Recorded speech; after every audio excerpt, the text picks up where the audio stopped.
কাকা। বলো বাবা। কাকা, তোমার তো খুব শরীর খারাপ, এই ওষুধটা খেয়ে নাও। আমি বাজার থেকে ঘুরে আসছি ততক্ষণ। ঠিক আছে বাবা, খেয়ে নেবো।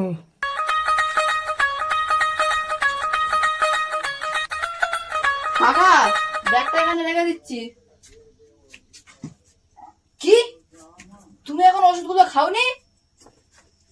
কি, ওঠো ওঠো ওঠো ওঠো, ওষুধটা খেয়ে নাও। আমি না থাকলে যে তোমার কি যে হবে। খাও। বাবা, তুমি যে আমার উপকার করছো, নিজের ছেলে থাকলে এরকম উপকার করে না বাবা।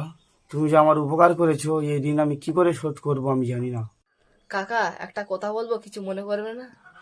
আপনার ওই কলকাতায় যেই মেয়েটা আছে, ওর সাথে আমার তো বিয়ে দিলেই তো ঝামেলাটা মিটে যায়। তাহলে আর সারা জীবন আমি আপনার কাছে থাকবো। এই শালা শুয়ার বাচ্চা, তাই তোর মনে এই ছিল?